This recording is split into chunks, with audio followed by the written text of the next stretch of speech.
Ayer la persona que me antecede en la palabra hoy, y lo hago a título de réplica, criticaba el que yo me hubiera expresado en función de defender el concepto de derecho gratuito. Por definición, el derecho es gratuito.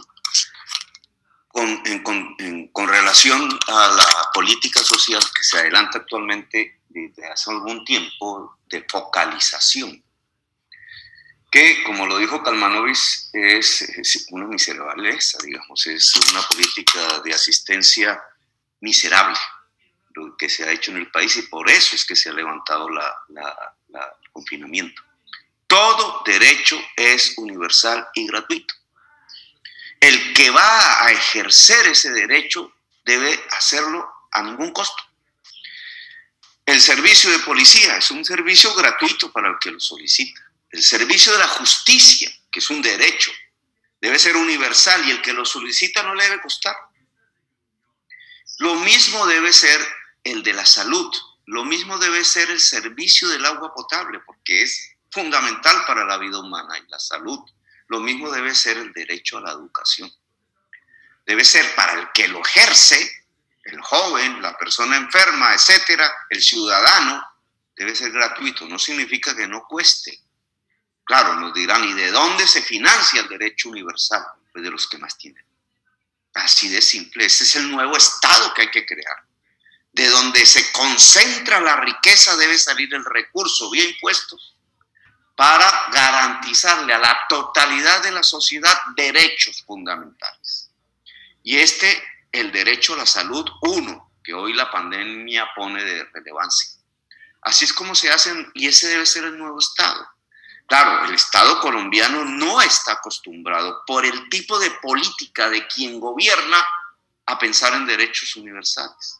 Y ha reemplazado la lucha del derecho universal por una focalización miserabilista, una especie de política social de la limosna. Y se puede ver en la exposición del doctor Mejía de Desarrollo.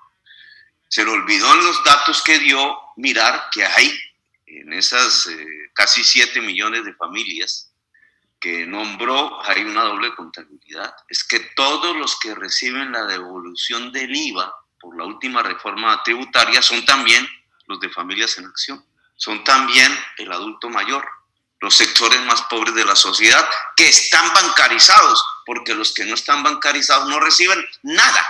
Son los que ponen el trapo rojo en las paredes, en las puertas.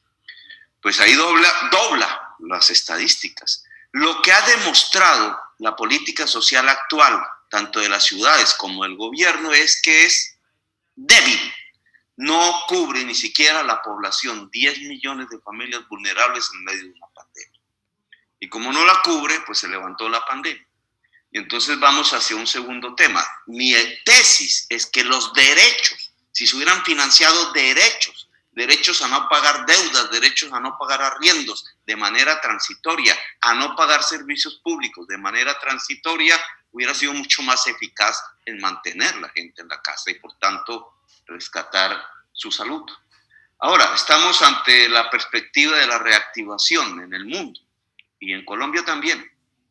Pero antes de mirarlo, veámoslo cómo es este tema del derecho a la salud, como lo han transformado hoy, como un mercado. ¿Dónde están las UCIs, los respiradores, y dónde está el personal médico?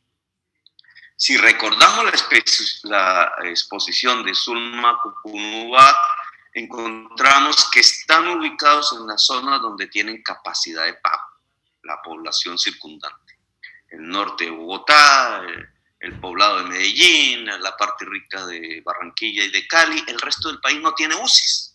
En Antioquia, la mayor parte de las regiones de Antioquia no tienen UCIs, ni una, o respiradores para tratar la epidemia, menos el Amazonas, menos el Pacífico, menos todo el Caribe colombiano de provincia, no tienen UCIs, respiradores, no, porque ahí no había capacidad de pago. La ley de mercado ubicó, al transformar la salud en una mercancía, ubicó el personal de salud y ubicó los instrumentos tecnológicos para enfrentar la pandemia en las zonas de alta capacidad de pago.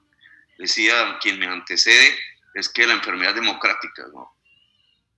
La muerte no es democrática en relación a la enfermedad. Se mueren más los que menos acceso tienen a la salud, y son la mayoría en Colombia, por volver la salud una mercancía y no un derecho gratuito y universal, que es lo que los decretos de emergencia económica debieron haber hecho respecto a la ley 100, porque tenía la capacidad el presidente de transformar la ley 100, que es donde se establece que la salud es una mercancía.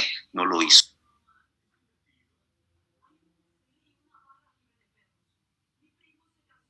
Concluya, senador Petro, 2 minutos. Y de aquí paso a otro tema, que es la reactivación, porque digamos, claro, hoy como medida de contingencia esas UCIs y ese personal de salud debería ir a donde hay crisis ya, donde hay posibilidad, está en rojo la posibilidad del colapso hospitalario, el Amazonas, por ejemplo, Ipiales, Tumaco, o el sur de Bogotá, o el centro de Bogotá, que por la agregación está teniendo una espiral grandísima de crecimiento, o Kennedy en la ciudad de Bogotá. Pero quiero mirar este tema de reactivación y deuda externa, porque ayer también se puso en cuestión primero una tesis, y es que la reactivación tiene que ser mirada desde un punto de vista de una nueva economía, la economía cero carbono, la que puede salvarle la vida a la humanidad en relación al cambio climático, que ya está ocasionando la muerte, la extinción de la vida en el planeta. Y esta reactivación implica una fuerte cantidad de inversión pública en una infraestructura para una economía de cero carbono, la fibra óptica, esa que Ávila muestra que no le llegó a la casa del estudiante pobre que no puede estudiar a distancia, el subsidio a Internet, la transformación del transporte público masivo en transporte eléctrico a través de tranvías, metro, cables, los ferrocarriles nacionales reemplazando el transporte de carga y de pasajeros en base al diésel, la agricultura a cero carbono, etcétera, la electrificación de la industria, etcétera. Esta nueva posibilidad de inversión es una posibilidad de reactivación económica que implica un desendeudamiento. Y en este tema, con Cárdenas ayer, Cárdenas decía que eran dos mundos separados. No es cierto. Los dueños de la deuda externa en el mundo, los dueños del endeudamiento, es un capital financiero que es muy similar, está integrado por el capital petrolero, por las rentas petroleras y carboneras, es decir, por quienes ocasionan el cambio climático. Pero esto lo dejo como una réplica al doctor Cárdenas en el día de ayer y como un punto final de mi intervención. Gracias, presidente.